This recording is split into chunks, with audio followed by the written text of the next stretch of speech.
Really, testing begins with the prostate-specific antigen. That's a blood test. So when I'm in a setting like this, I'm usually kind of amazed at how many folks don't know that the PSA is a blood test.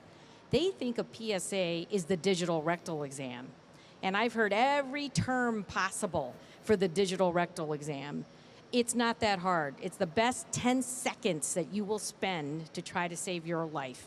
Because if you catch prostate cancer early, it is always almost curable.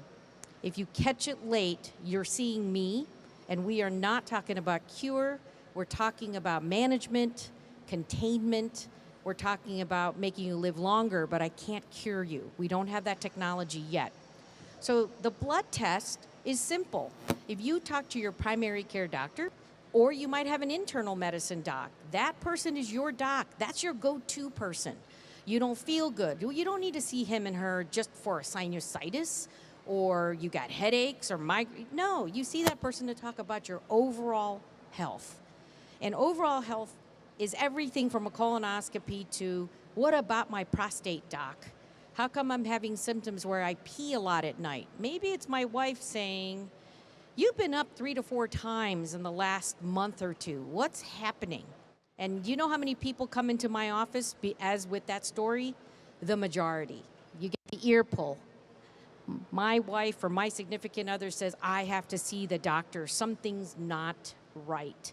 So to have that conversation has to also start with you. You can have your doctor do it, but you know, sometimes the doctor gets kind of busy. So it's a blood test, and a rectal examination is literally, you're right, it is using the finger up the rectum. However, we are experts, we do it all day long, and what we're looking for is lumps and bumps. So just like that picture Chuck showed us, you know the prostate's really well hidden, right? So you're not gonna just see it or feel it unless it's too late. So it's really important to sort of let your doc do that. And then if that person says, uh-oh, your prostate's really big and maybe I feel a bump or a lump, what happens? Well, he or she's gonna call, most likely, the urologist. So the urologist then gets involved and says, let's go see what's going on. Maybe I gotta take a sample. And that's usually where it starts in terms of our journey of prostate cancer. So the blood test itself, though, is a tough one, isn't it? We've been conditioned over time to say, well, if it's 4 or below, you're okay. And if it's a little higher, maybe we'll watch it. There's no real right or wrong number. You know what matters? Trends. What are you at this age? What are you 2 years later? What are you 5 years later? What does your prostate feel like when the doctor does the examination?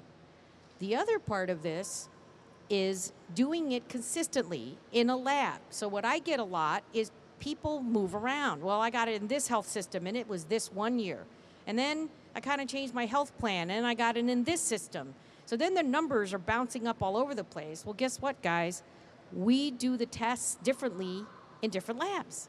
So you are not guaranteed that a 3 in one lab is a 3 in the other lab. So I get a lot of those consults. A 3 goes to a 4, but then you go back to the same lab and it's a 3. So it's important to stay somewhat consistent. And sometimes also, it's sharing the information. I have a lot of men who do the test, but they don't know their own results. They said, well, I didn't hear from the doctor, so it must be okay. No, what you want to know is your own information. If you gave your blood, you better know what the results are. So look on your health portal. Go talk to your doctor and say, when you mean it's okay, what do you mean by that? What's okay? So empower yourself in asking the questions, because it's really important. So the other part is, a slightly high PSA doesn't mean you have cancer. It could just mean you have a big prostate, because a PSA only can be made by prostate cancer cells or prostate cells. So if you've got a huge prostate, and I mean huge, like some men walk around with the size of a tangerine or an orange for their prostate, and then they say, gee, I can't urinate. Okay, there's a problem with that. Well, sometimes it's just a big prostate, and it has nothing to do with cancer. But that number may be high. It may be 12. It may be 14. So your mind doesn't have to go, uh-oh, that's automatically prostate cancer. No, what you need is to have a conversation with your doctor and say, what is this? What does this mean? Are you afraid of cancer? What is the next step? Ask the question. The BPH, or benign prostatic hyperplasia, is what it means to have a big prostate. Now, those are the symptoms that we know. You're urinating several times at night, maybe 2, maybe 3, maybe 4, and then it becomes normal. Well, I get up that many times, you know, the cat wakes me up, the dog barks, I had a nightmare. Whatever your excuse is, if you're urinating multiple times at night, that's not normal. So you need to tell your doc, this is what's going on. I'm not sure what's happening. So that's really, really important.